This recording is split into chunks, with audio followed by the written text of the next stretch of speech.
everyone, it's me, Krista. Welcome back to my channel if you've been here before. If not, welcome for the very first time to my little art corner here on YouTube. Today we're going to be playing around with the items that came in the October 2021 SketchBox Premium box. Because of the colors included in this month's box, I decided to do a black cat.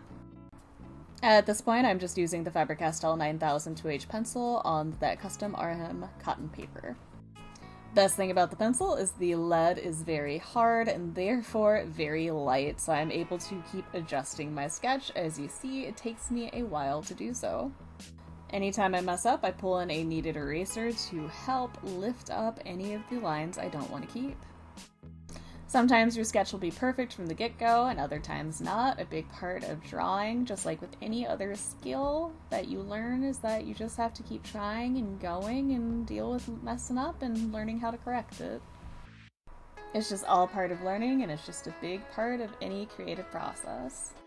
And for this coming part, I am very sorry. I ended up accidentally going off camera while I was drawing. I tend to move around paper quite a bit when I'm creating, and I just happened to move it out of frame.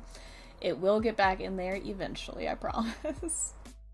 By the time we have everything back in frame, I've already put in the background using that Speedball copper ink, and I started filling in the eyes. By the time I actually did the project, I had mixed up this ink a lot better than I did when I did the swatches in the previous video. It is definitely a metallic as long as it's mixed. I'd recommend shaking it or using something just to stir it up a little bit. After putting in all the pieces that I wanted to be copper, I go in with the Sennelier India ink.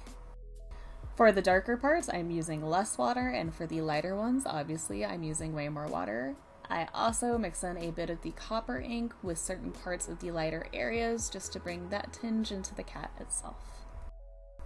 For the hints of copper, I have a little bit poured into a plastic palette that has some little depressions in it, and I have the tiniest bit of that ink mixed in with a bunch of water there. I did something very similar with the black ink as well.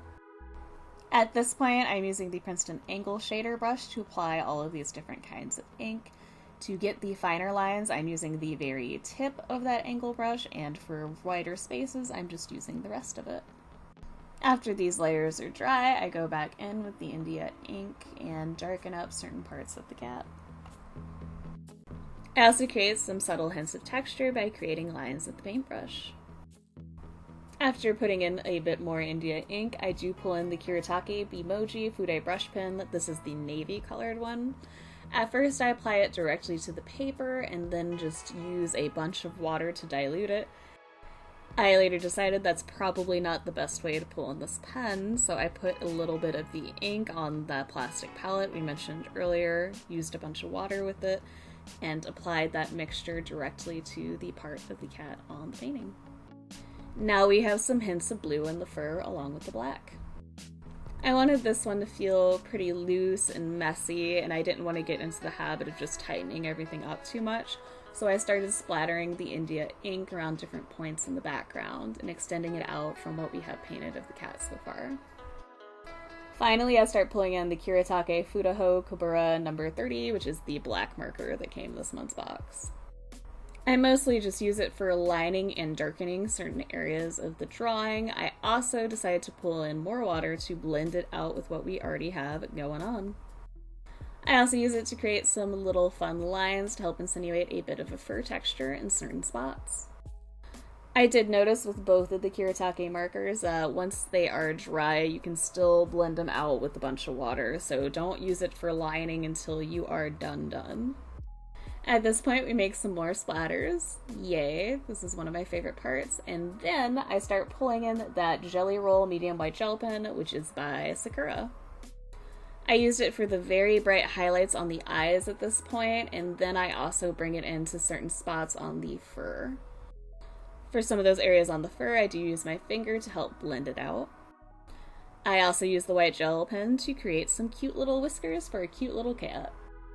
When you use that gel pen, you want to make sure that all of your previous layers are completely dry, otherwise it will bleed into what you already have going on.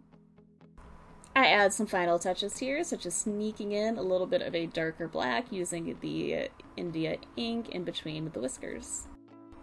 With that, our cute little cat project is pretty much finished. As always, thank you so much for taking the time out of your busy day or night to watch this video and listen to me ramble. I greatly appreciate it. I look forward to hearing from you guys, and I hope you have a great rest of your day or night. Bye, everybody!